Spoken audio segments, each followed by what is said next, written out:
come along and harvest the ingredients straight from the patch and onto the plate as we make today's delicious cozy satay chicken and sweet potato stew.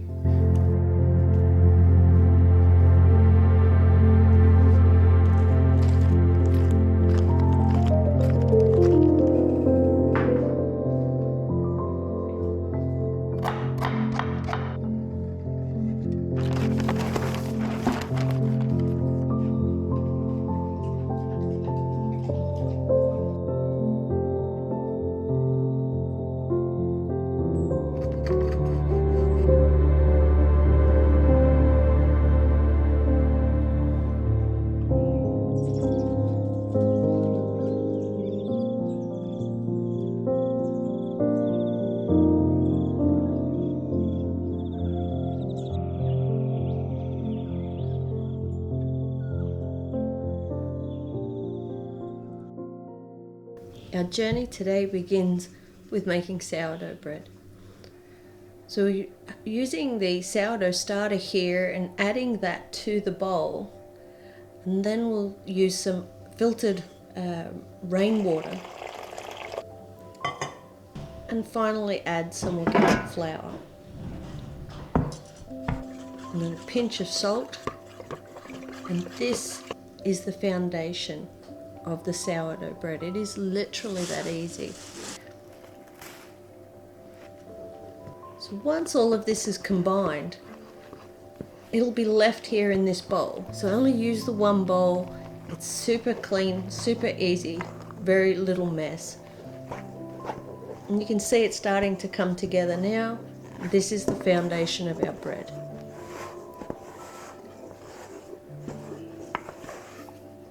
And we'll pop the lid on top of that, pop it in that little slither of sunlight there, and leave it be while we go down to the Wellbeing veg patch and harvest our produce. But before we do that, we're going to add our chicken breasts. Now, these are totally optional. You don't have to use chicken breasts. You could use beef strips, you could use tofu, you could use anything, or just go with the veg, totally your call. So it's got a little onion and the chicken breasts started in the slow cooker while we go out to harvest. And this is how I get so many things done in my day.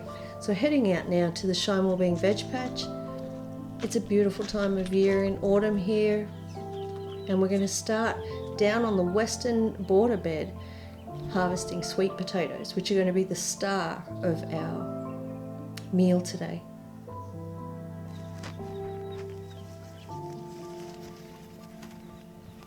These are organic and straight out of the ground. You can't get fresher than that.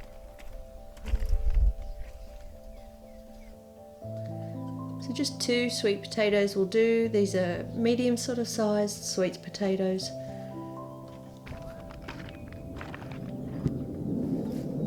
And here we are in the veg temple collecting chives. That one's not so great, so I don't want to take that up to the kitchen. I'll pop it into the worm kitchen now, and that'll feed the worms and improve the soil. I use these little ties to tie my chives together because otherwise they sort of get a bit unruly in the kitchen.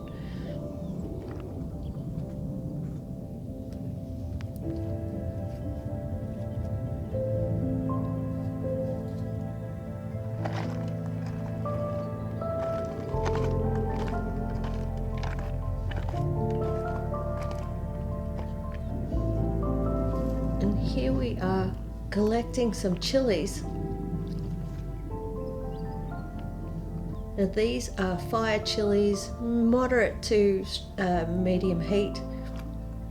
And we're going to head up to Veg Temple 3 and collect some parsley now. This parsley I grew from seed and it has just done so well.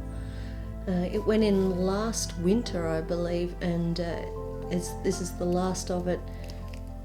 And the compost crew absolutely love it. So it gets lots and lots of harvesting. It's a great partner in most dishes. As we head over here to Veg Temple 4 now, we're going to harvest one of the small capsicums, or peppers.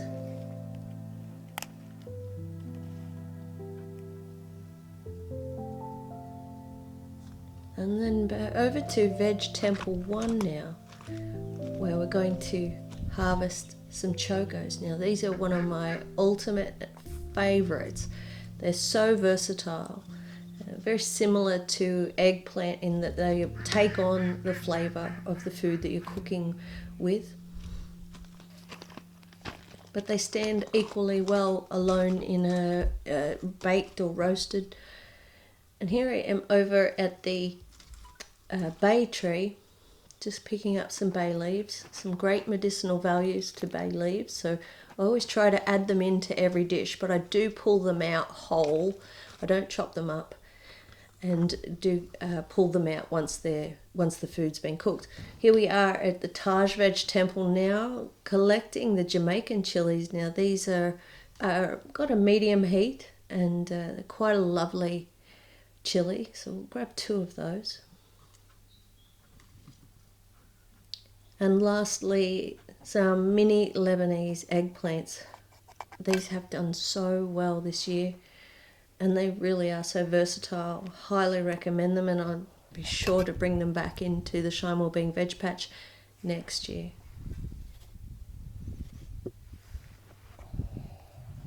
Well, that's everything we need today, so let's head back.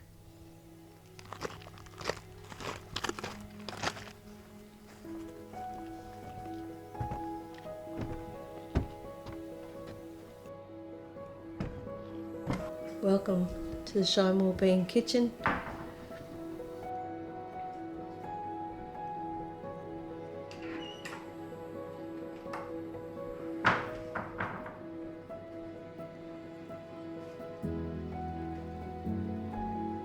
So our slow cooker's already going, the chicken's already pre-started, our bread is down there on the end of the bench, warming up and preparing. So everything's happening while we've been down in the veg patch, and this is something that I tend to do a lot, is layer my activities so that I can try to get a few things done at once.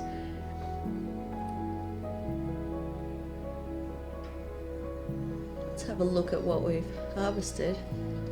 It's a nice little haul, and this recipe is so versatile that you could adapt it in any way that you see fit according to what you've got available in your patch. And that's the beauty of what we do in the Wellbeing Veg Patch and Wellbeing Kitchen, is that we don't work to a rigid plan. We try to remain open and work with what's in season and what we've got an abundance of at that point in time. So everything's very interchangeable, and so we don't tend to have a lot of weight or measurements for the bulk of the vegetable ingredients, and that's quite deliberate so that you can adapt and modify your meals accordingly. But you will notice that with this, with the herbs and spices and things that are going to flavour the dish, will definitely give you some guidance there. So here's today's haul. How beautiful is that? Those eggplants really are the star, and those chokos, I can't wait to get into those. We're using some walnuts today to add another level of nutritional layer to our meal, and the jars at the back there are our homemade veg broth.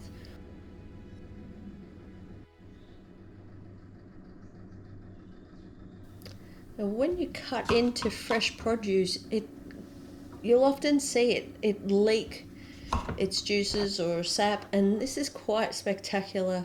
You know that you're eating fresh. It's something that you're never going to get from store-bought produce. And literally minutes ago, all of this produce was alive and basking in the sunshine. So there's just so many health benefits to having this lifestyle. Okay, so normally I would throw that directly into the slow cooker, but because this is for a video, it sort of just helps you to see the vegetables coming together. But generally I'm not that fussy. I'll just throw it straight into the crock pot or the slow cooker. And yeah, less fuss, less washing up, less work, so you can focus on other things.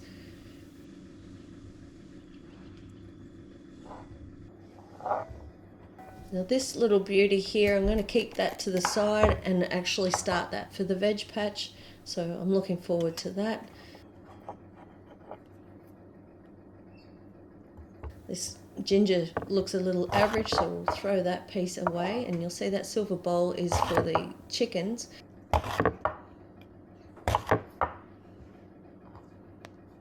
Just a moderate amount of ginger there. We'll just chop that up nice and fine.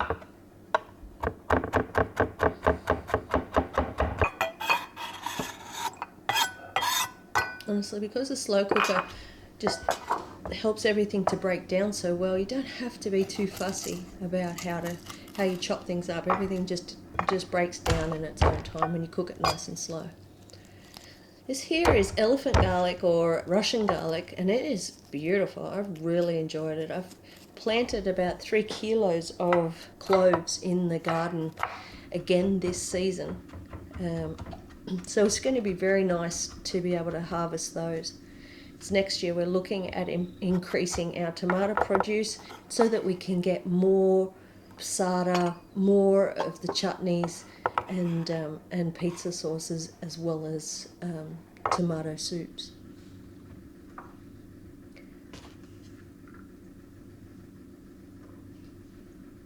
So working here on the chilies. Now you can adapt your recipe according to your preference for heat, but this is quite a large meal. It's going to be used over a period of time, and some of it will be frozen. So, you know, for me, no problem. I don't mind a little bit of heat. But again, all these recipes are all adaptable. They're very, very flexible. We really are all about no fuss cooking. If you're looking for a culinary school, this is not the place. It's a no fuss, lazy way to cook, but it's nutrient dense. We focus on nutrient profiles. So this is the homegrown capsicum here, or pepper. We didn't have a great season for capsicums this year, so this is a real treat to get one. I'm going to put a little bit of that raw on top of the stew once it's done, and then the rest of it will go into the pot. So the chili, the garlic, the ginger, the peppers, all of that have gone to the side. We're going to chop up some parsley, and that'll eventually go into the stew as well. But again, these are all smaller and more delicate sort of flavour profiles, so I add those in towards the end.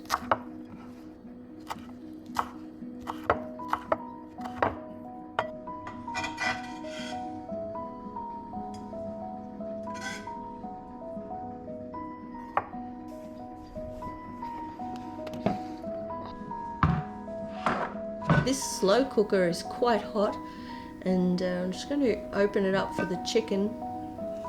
Look at that, effortless. It's been doing its thing while we've been in the garden. We'll throw in all of the main veg. I've got eggplant, sweet potato and choko, but you could again use anything you want. A cup of red lentils has gone in now. You can wash them. Look, honestly, I don't bother. And now we're going to add in the Wellbeing veg broth. Now this is, I do make this myself, and it's quite spectacular. Use it as a tonic as well. Now I've used 5 lots of 300ml jars there, so 1.5 litres of stock, but if you had more you could add more. If you had less, you'd get away with less, and a bit of water. There go as our bay leaves now, so I keep those whole so I can fish them out once the dish is done. And back to cooking. So while we're waiting on the slow cooker to do its thing, we're going to work on the sourdough bread. So we're just going to give it a little stretch here. And we've got lots of elasticity in it now, so this is a perfect time. This dough's a little wetter than it usually is, but we'll just work with it, add a little extra flour. No fuss. If we wait for perfection, we'll be stalled for life, so it's more progress over perfection.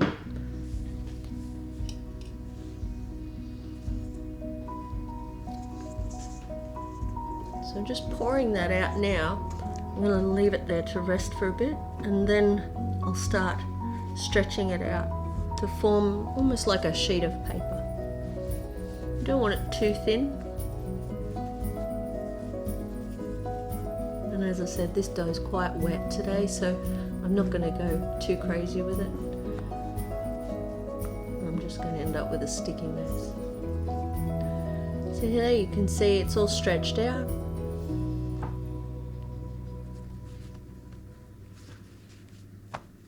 And now I'm just going to fold it like a letter. And this starts the process to shape the dough. So flip it over and then start sliding the hand underneath the dough and turning it until it moves into a dome or ball shape, like so. Add a little rice flour over the top to stop it from sticking, and add the flour as well to the proving dish and toss it in. No fuss.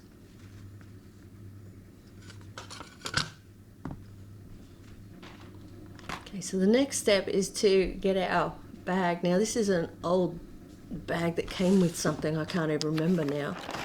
And I've had it for years, but it's great. It's very heavy duty, so I just zip that up and it will allow it to build up its heat and start to rise.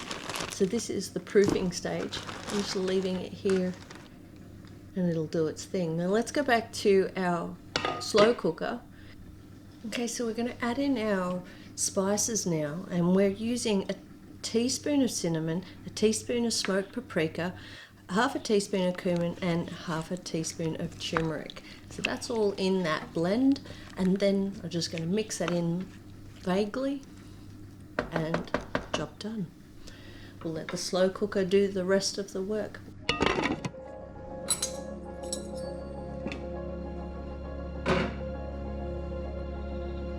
And now we'll start shredding the chicken. So this saves us from having to cut the chicken up and waste our time cutting up raw chicken and making a bigger mess. We just throw it into the slow cooker and let it cook down, and then you can just use 2 forks and pull it apart and shred it. It's really quite easy to do, and it's a lot less work, and you don't get as much toughness from it because you're not cutting against the muscle fibers, you're just pulling it apart. And slow cookers are so great that they just keep the moisture in the meat as well, so you can use breast meat and keep the fat content down. So we're back to our bread now. We're going to take it out of the proofing bag, and we've got the oven on, and we've preheated the Dutch oven.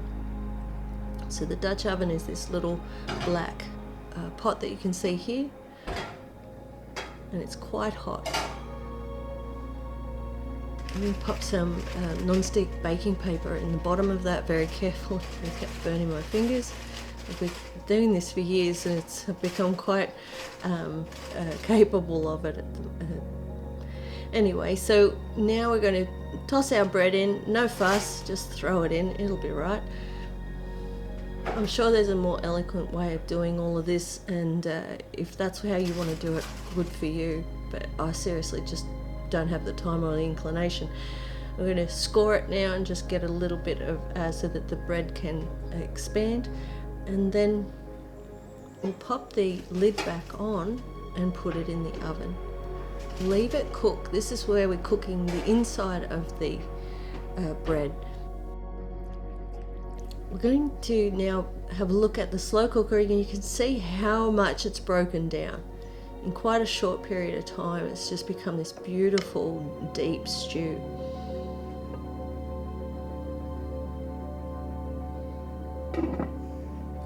And 25 minutes later, we're back to our bread.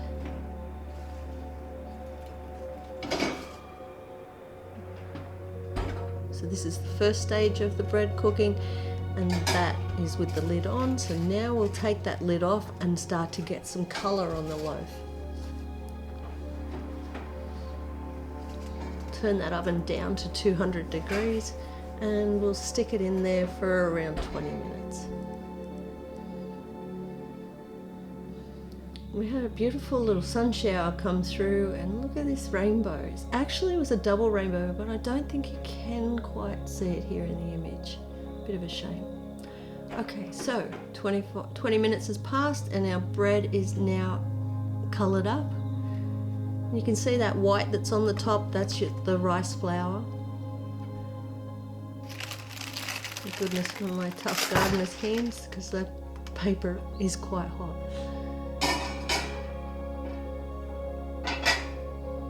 So just remove the paper.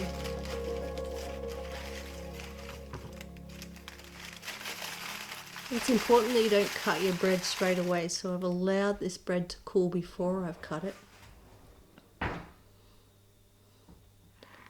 And you'll know your bread's cooked by that sound.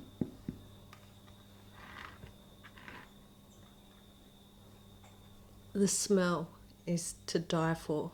Between the beautiful cozy satay chicken and sweet potato stew and the smell of fresh sourdough bread, I am starving hungry.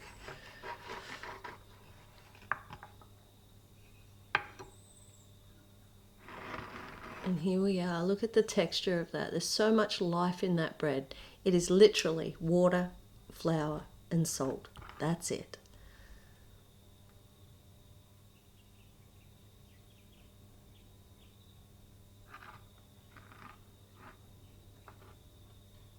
And it keeps very well as well. I keep mine, if it lasts, up to about a week.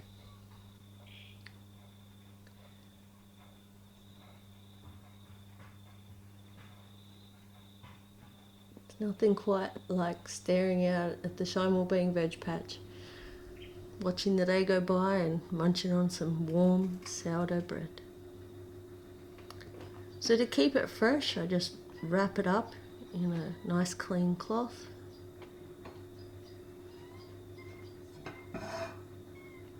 And then pop it to the side.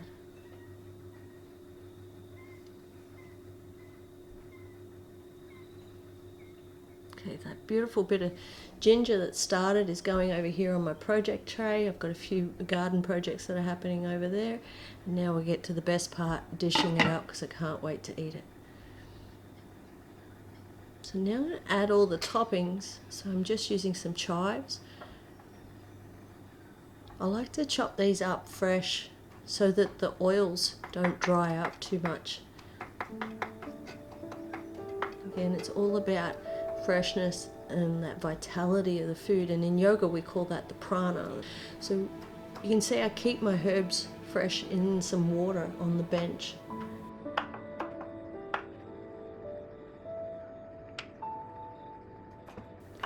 So I'm just chopping out some chili and a walnut as well. And then I'll throw the lot over the top.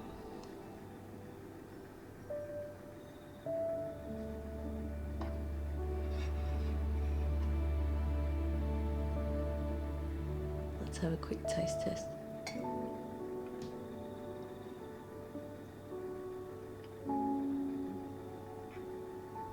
That tastes even better than it smells, and the smell's spectacular. Little butter on the bread, and that is a gardener's lunch worth waiting for.